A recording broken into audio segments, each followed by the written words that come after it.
What's going on, everybody, and welcome to Wrestlemania 10. A decade of WrestleManias have now come and gone in this review of 39 WrestleManias in 39 days. Obviously, this was a really important WrestleMania, very interesting WrestleMania that featured the Royal Rumble of this year.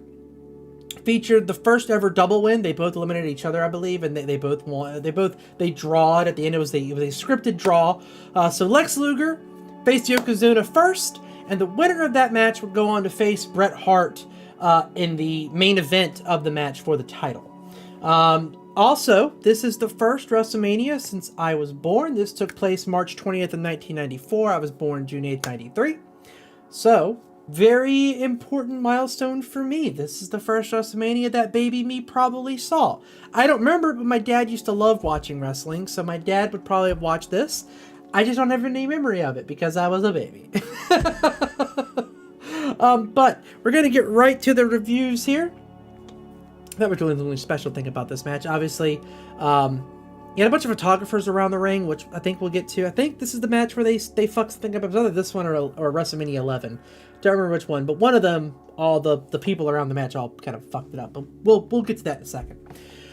The first match of the evening, of course, I'm joined by Rob for the ratings here. Rob's notes are on the side there. Number scale 0 to 10, as we do every single WrestleMania review.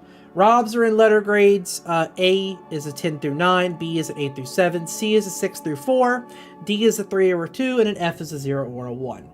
So, let's get right to it here. Owen Hart versus Bret Hart. This is the opener match. Bret Hart was going to have to face two matches. He's in the opener and the main event against his brother Owen Hart. Now, this was a very big story-built match. Owen Hart was tired of basically being a Bret Hart shadow. He finally struck out against his brother and, built this match up. He wanted this match against his brother. Bret Hart refused to do it. He didn't want to fight his brother. Finally, it came to a head. They had to fight, and so they do it on the grandest stage of them all at WrestleMania 10. This match, chef's kiss, best opener I think there is. I don't think we get a better opener ever.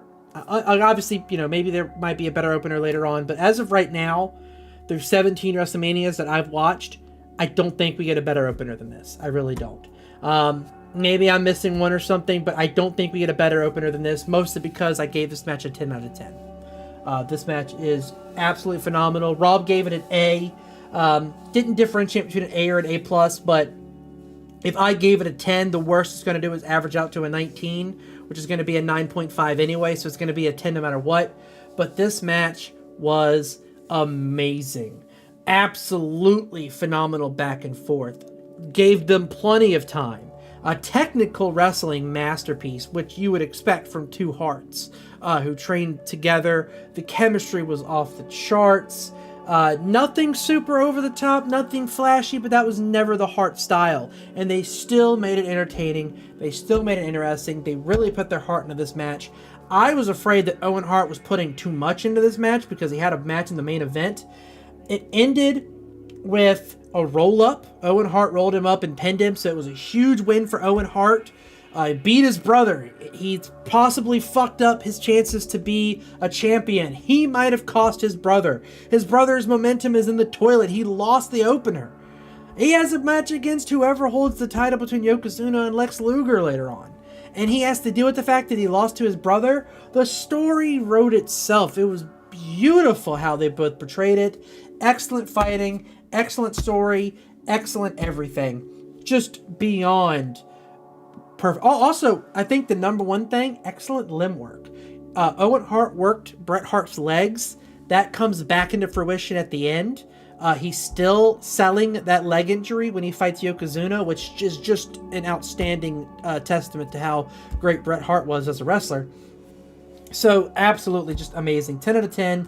Beautiful. And as someone who is hoping to see Uso versus Uso at WrestleMania 40 live, I hope that match is a fraction of what this match came to be between a brother versus brother match. Just absolutely electric. 10 out of 10. No notes. Next up we have, honestly, a match that was way more fun than it should have been.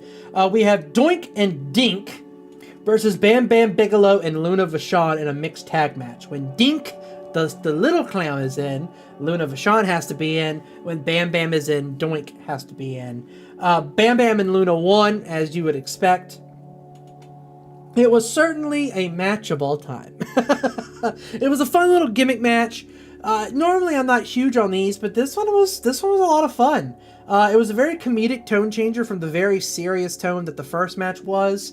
I thought that Bam Bam and Doink actually worked pretty damn well together. I thought the Dink and Luna segments were very funny, with Luna trying to tackle Dink and Dink getting away. I love Luna Vachon. I think she's an amazing wrestler, and again, I think I mentioned this before, but I wish she got her opportunity to show off on more of a modern scale. I think she could have been a really decent part of a women's division. But yeah, absolutely great.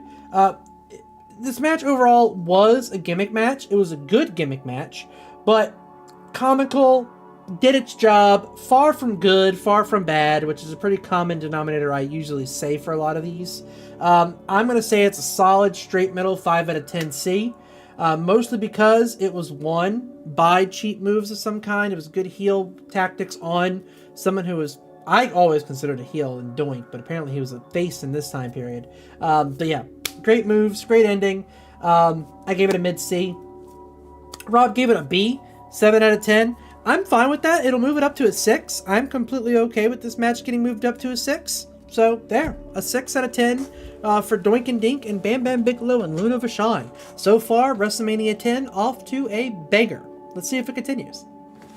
Next up, we have Randy Savage versus Crush and a Falls Count Anywhere 60-second count match. Now, this was a match that probably could have been better had they not had the 60-second count stipulation. The way that stipulation worked was once you pinned 1, 2, 3, you then have 60 additional seconds to get back into the ring.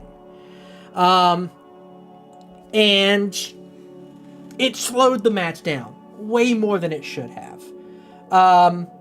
It could have been a great match between it, although I'm not crazy about Crush. It's Macho Man Randy Savage at the end. And so this could have been a decent match. It was a good match when they were fighting, and I thought the finish could have been a super creative finish. Basically, what had happened at the end is they fight to the back of the stadium, because again, Falls Count Anywhere. Macho Man pins him in the back, and then takes this rope, and like there's this like a scaffolding here and a rope, and he ties the rope to his legs, and he hoists him up while the 60-second counter is going, to hopefully basically hang him upside down, and then get back to the ring. You can't get back to him. As soon as Macho Man lets it go to walk back to the ring, the rope slips, and he just goes right back to the ground. So wasted all that time for nothing. It could have been such a great gimmick finish, but unfortunately was ruined by that mistake there at the end, a little botch with the rope. So unfortunate ending to what could have been a great gimmick match. I gave this match a 5 out of 10.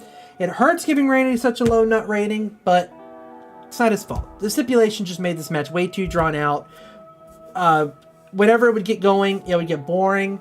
It looks like Rob also agreed and gave it a C-, so it's going to end up averaging out to a 9 or a 4.5 or eventually a 5 as it gets bumped up. Again, could have been a lot better. The ending, super creative. I probably would have given it at least a 6 out of 10 if the ending had worked. Unfortunately, it didn't. So 5 out of 10 is a great spot for it. I think it's good there. Next up, we have a women's title match, which, boy, forgot these existed in this time period. We have Alundra Blaze versus Leilani Kai in a WWF Women's Championship match. Another nothing fancy, nothing bad match. I thought Alundra looked like a female Chad Gable, typical wrestling style. The whole slow back up, slam down like Chad Gable does in modern wrestling. Typical grap style, I think is what they call it, or amateur wrestling is kind of the style they do. Sort of like Kurt Angle used to do as well. It was impressive. Leilani sold it really well. Another 5 out of 10 match. Unfortunate that women didn't get enough time to make magic happen in the early 90s. Because these two were putting on a pretty well show. Which is pretty interesting, seeing as I'm pretty sure Leilani Kai was in the last WrestleMania match back in WrestleMania 1 or 2. When women were actually giving a WrestleMania platform. So, yeah, overall, thought this was a decent match. Rob looks like he gave it a C- as well, so it's going to go the same lines as Macho Man and Crush.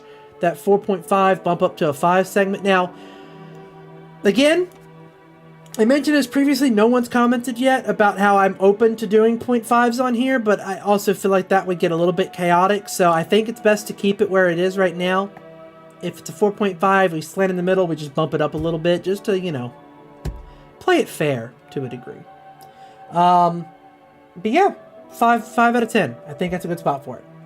Next up, we have Men on a Mission, which is Mabel and Mo versus the Quebecers, Jacques and Pierre, for the WWF Tag Belts. Quebecers retained via a horrible count-out finish. Great to see that bad finishes are not completely history with WrestleManias, even though it's become more of a spectacle and an important event. At least it's been treated like an important event more than it has in the past. Bad finishes are still here. Men on the Mission get counted out. Overall, this match was pretty rough. MOM are just not good overall. Mabel, it doesn't matter if it's Viscera, if he's Mabel. He's always been rough. I believe he's the same guy that fractured Undertaker's orbital bone. So if that tells you what kind of wrestler, safety-wise, he was, there you go. Just really rough. He can't really move that well. Mo is just kind of there. I didn't really hear about him before this. I don't think I've seen him again after this. So that kind of tells you a little bit about him as well. Overall, this match didn't really do anything. I thought their entrance was pretty fun, MOMs, but overall, just a rough gimmick for anyone to really work with. And mediocre, middling match, horrible ending. Count out with a 10 count is just insanely bad. I gave it a 3 out of 10. Rob gave it a D as actually no, Rob gave us a C. So Rob gave it a 5. I gave it a 3. That's going to average out to a 4. So a low C- for this match. Again, it's the first blemish on the card, so maybe we're working with an above-average WrestleMania here, which would be fantastic news. Unless, of course, Yokozuna and Lex Luger put on a stinker, which, shocker, here you go, they did. We have Yokozuna versus Lex Luger for the WWF title to face Bret Hart later. 2 minutes, the first 2 minutes, absolutely phenomenal. I thought they looked great. You could tell that they were going back and forth, but you could also tell that whoever won this match was going to have something for Bret Hart later, so they had to kind of take the foot off the pedal. And unfortunately, Lex Luger decided to be the one to show that he was not going to be winning this match. I thought for a second we were going to see a good Luger match, and then 7 minutes of the match is nerve holds. Nerve holds, slow moves to keep Yokozuna stamina up for the main event, because that's a big man to have to do 2 matches. The finish makes sense given the history behind Perfect and Luger. Perfect was the guest referee, by the way, for this match. He ended up betraying Lex Luger in the middle of it. Mr. Perfect wasn't wrong at the end. If I'm not mistaken, I want to say this match ended in a disqualification. So it actually wasn't even it was a disqualification finish. Basically, Lex Luger put his hands on Mr. Perfect and pushed him out the way. Perfect disqualified him for it. He's not wrong. You can't put your hands on an official. Shouldn't drag managers into the match because he ended up dragging Mr. Fuji into the match. Mr. Perfect was right. It just created a really bad finish for this match. It did set up a good rivalry between Lex Luger and Mr. Perfect. They already had a rivalry going back to the last year's match, so the rivalry was still alive. It came back to bite them again in this match. It did save Yokozuna for the main event. But ultimately, just a really bad finish, really bad match, and so unfortunately, I am going to have to give this match a 2. Rob also gave this match a 2, so guess what? You are a 2. Next up, we have Earthquake versus Atom Bomb. I was really hoping that something would redeem this WrestleMania that is slowly starting to slip away, and then yeah, this match happened. Earthquake beats Atom Bomb in a squash match by attacking from behind. 0 out of 10. Match never really gets off the ground. I actually did some research. Apparently this was not supposed to be his opponent. Rob also gave it an F as well, so he agrees. Atom Bomb was not supposed to be his opponent, apparently. He was supposed to fight Ricola, I think it was his name. But he got injured about 2 weeks before WrestleMania, so they had to change it to this, and apparently they just couldn't be fucked to actually bother with an actual match here. So they wanted to give Earthquake a match, they gave him a squash match, and it's a fucking trash one at that. So 0 out of 10. Thanks for fucking ruining a 10 out of 10 that we got out of the Bret and Owen Hart. Thank you so much. Why? Every single time I give a match a good score, I just know something's going to come around and fuck it in the end. Every single time. So now we're back to an average WrestleMania. Good job. Great. Love it. But maybe we are not. Maybe, just maybe, this WrestleMania can be redeemed. And it's on the back of Razor Ramon and Shawn Michaels in the first ever ladder match that is televised on TV for the Intercontinental title. This match was phenomenal. But don't let me tell you. Let Rob join me in this almost said this day's. That doesn't sound right. This WrestleMania's match review. What's going on, everybody, and welcome to the match review. I am here with Tito here once again, and we are here for WrestleMania X, WrestleMania 10, reviewing Shawn Michaels and Razor Ramon in the first ever ladder match on live TV. It is absolutely perfection. I gave this a 10. What did you give it? I think I gave this an A. Yeah, which I'm pretty sure it was going to give it a 10 anyway, because at worst case scenario it was going to end up being... yeah, you gave it an A. Yeah, so 2 A's here. So this is definitely going to end up being a 10 out of 10 match, all-time classic. Everyone talks about it. The first ever ladder match. The ladder was basically a third participant in this match. The way they used it, I'm shocked they didn't break it all to shit, which tells me that it was a very strong ladder, because I've seen a lot of other ladders. Although this ladder did get bent all to shit when it was all said and done, so it got broke up. I'm shocked they didn't kill a lot of them. My notes that I put on here, that I'm shocked no major injuries happened, and neither one of these two died. I don't understand how they didn't break every bone in their bodies the way they were selling and taking these bumps. Absolutely insane match, exciting ending, great in all capacities. And I mentioned that this WrestleMania had 2 all-time classics. What was your main takeaways for this match? I mean, it was an instant classic. Yeah, biggest takeaway was some of the spots. I don't know how they did them as well as they did. Like you said, the ladder was a third participant. The splash, that's been replayed over and over in, the wrestling intros, highlights. People always talk about the iconic splash and what it meant and how it changed the, I guess, beginning of the hardcore scene. Mm-hmm. Yeah, because it really blew up out of this one. Listen, Shawn Michaels quickly ended up taking Macho Man's place as just like we mentioned before. He became Mr. WrestleMania. That's who he's known as Mr. WrestleMania, and it was for shit like this, groundbreaking, revolutionary matches. Banger after banger. I can't remember a bad Shawn Michaels match. Maybe an average one because his opponent sucked, but it was never a bad Shawn Michaels match. He did excellent here with Razor Ramon, who was also excellent in this match. They both took their share of bumps. Razor Ramon was very underrated, in my opinion. You don't really hear about him or Scott Hall, Razor Ramon, same person. You don't really hear about them when talked about great WrestleMania moments or WrestleMania matches, but he put on some bangers as well. Mm-hmm. And honestly, is this golden era of WrestleManias where there were no bad there was always a good match in every WrestleMania. You could usually count on him or Kevin Nash or Diesel or Shawn Michaels to be a part of them. Bret Hart. That whole crew really carried WWF in this period, and this match was absolutely on full display. How impactful?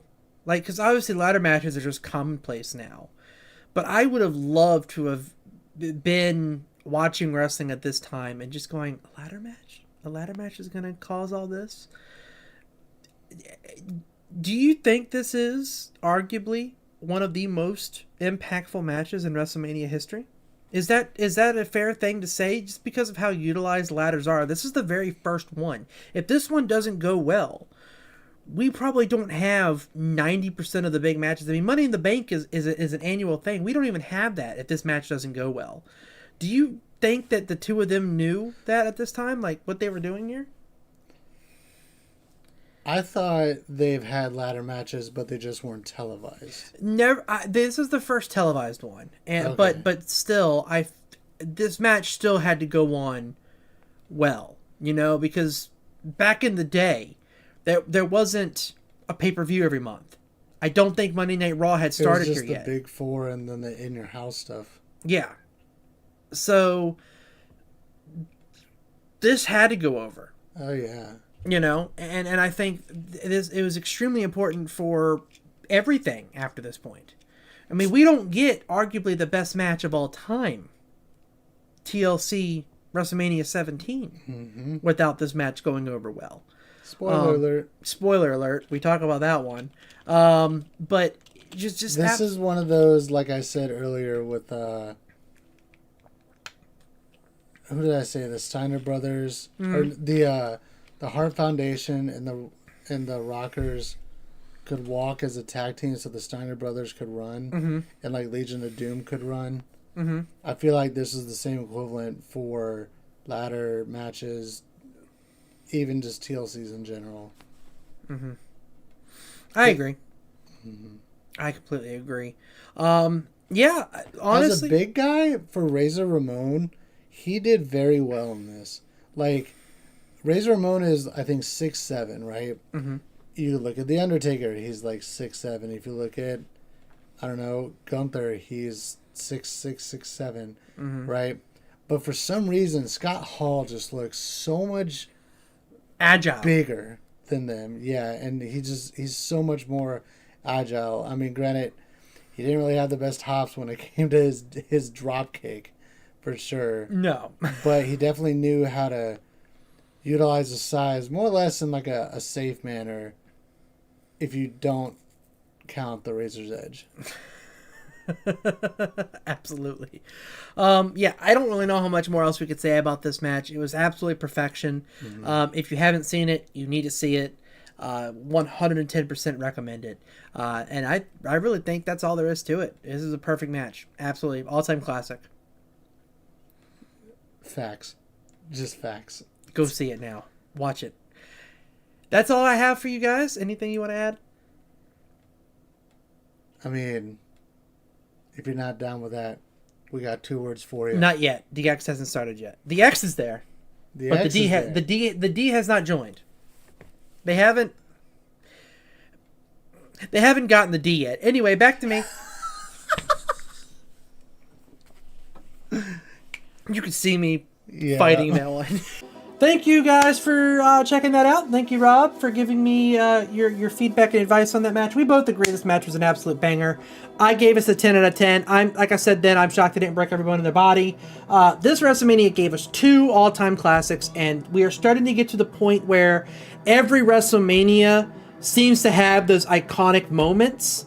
They're going to have their stinkers, but they're all going to have their iconic moments. We're kind of hitting that point, at least most of them do.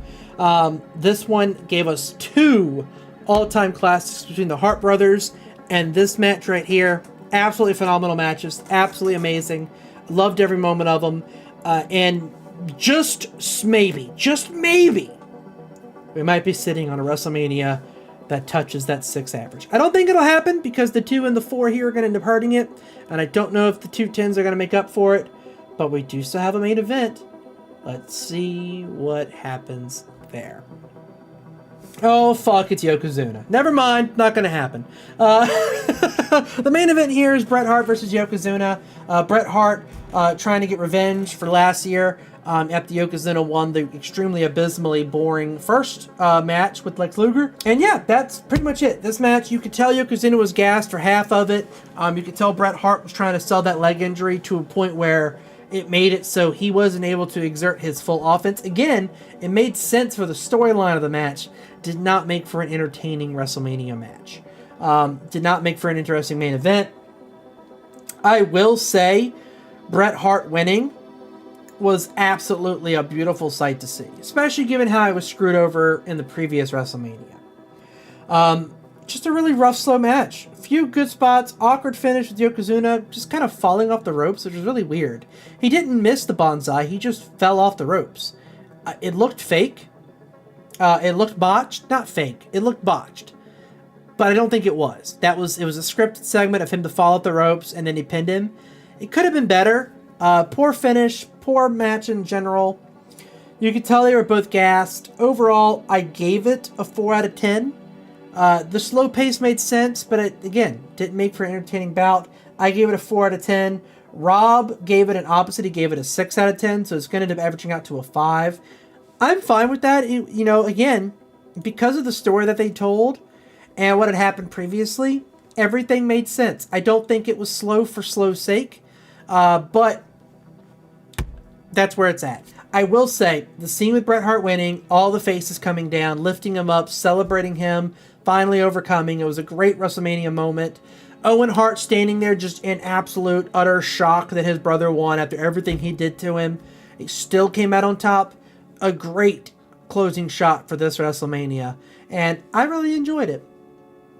But that is the end of this WrestleMania review, guys. If you guys want to check it out, by all means, it's on Peacock. You definitely should. Not sponsored, but hey, wrestling, WWE. Want me to? I'm here. I'm game. Anyway, I will see all of you guys tomorrow. Thank y'all for watching. Rob, thank you so much for being here for the match review and giving me your reviews there as well. And I hope you guys enjoyed the next 30 years of WrestleMania reviews that we're going through, because I may just do it for WrestleMania 40 live from the stands. Who knows? Oh, I almost forgot. I gotta give this match, I gotta give this WrestleMania an actual review. I just totally fucking forgot for a second there. This WrestleMania is going to be a 5.22. So again, could have been an all-time classic. Unfortunately, the two stinkers here cost it 5.22, but hey, you're finally an official above average WrestleMania. So congratulations, WrestleMania 10, and now for real. Good night, guys.